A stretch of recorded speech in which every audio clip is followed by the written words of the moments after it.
సచివాలయం ఎట్లుందో మేము వచ్చే వరకు మీడియా మిత్రులు లోపలికి రాలే, గేట్ బయటలుండి చూసుడే తప్ప లోపలికి రాలే.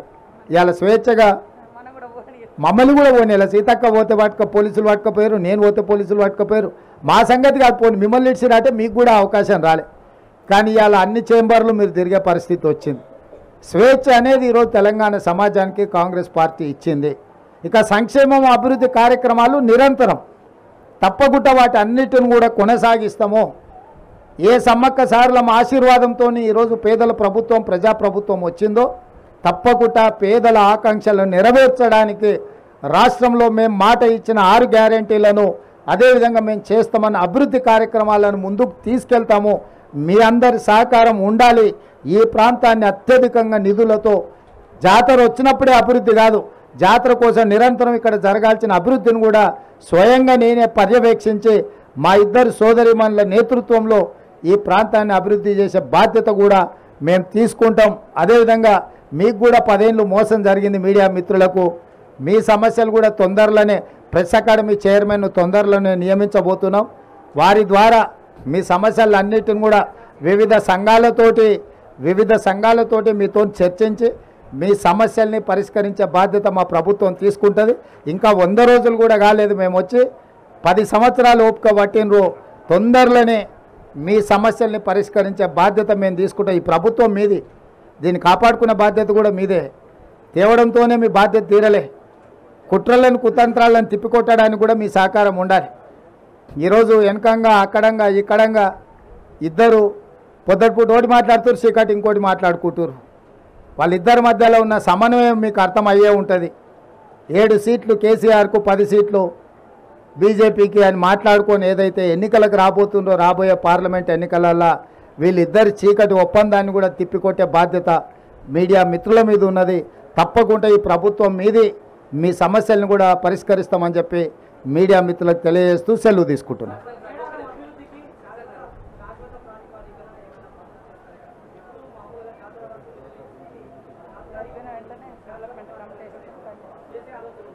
తప్పకుండా జాతర అయిపోయిన తర్వాత డెవలప్మెంట్ కోసం మంత్రులతో ఒక కమిటీ చేసి శాశ్వతంగా ఇక్కడ ఏమేమి వసతులు కల్పించాలి, ప్రభుత్వం ఏం నిర్ణయాలు తీసుకోవాలో వాటన్నిటినీ ఆ కమిటీ సూచనల మేరకు ప్రభుత్వం నిధులు కేటాయించి అభివృద్ధి చేయడం జరుగుతుంది.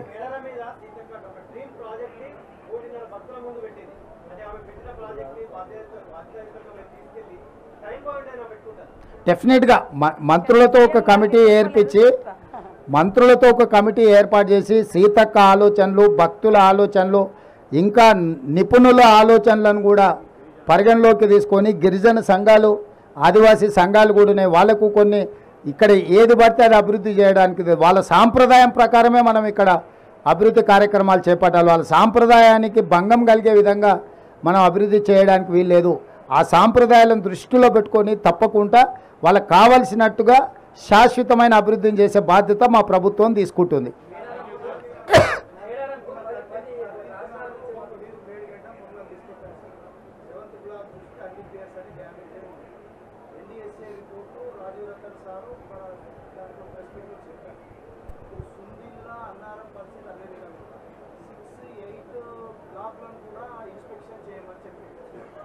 కాళేశ్వరం కథమైనట్లయిన ఒక భావన నాకు కలుగుతుందని అది రివైవ్ అవుతుందా కాదా అనేది ఒక ప్రజల్లో కూడా ఒక ఆందోళన ఉన్నది.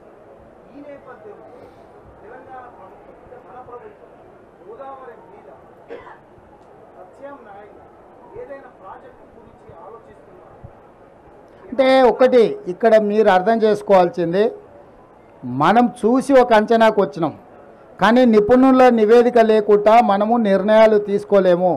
అందుకే స్పష్టంగా రాష్ట్ర ప్రభుత్వము నేషనల్ డ్యామ్ సేఫ్టీ అథారిటీకి మేము లెటర్ రాసినాం. అన్ని డ్యామ్లను మీరు పరిశీలించి నివేదిక ఇవ్వండి. ఇవి రిపేర్ చేయొచ్చా, రిస్టోర్ చేయొచ్చా, లేకపోతే శాశ్వతంగా వాటిని తీసేసి కొత్తవి కట్టాలనా, కొత్తవి కట్టాలంటే ఏ సాంకేతిక నిపుణులతో కట్టాలి, వీటన్నిటి మీద కూడా నివేదికలు కోరినాము. నిన్న మొన్న మీరు అసెంబ్లీలో టీఆర్ఎస్ వాళ్ళ మాటలు చూశారు, మేడిగడ్డలు నీళ్లు నింపి అన్నారంకి ఎత్తిపోయారని. అసలు హరీష్ రావు దూలం లెక్క పెరిగింది కానీ దూడకున్న బుద్ధి కూడా లేదు.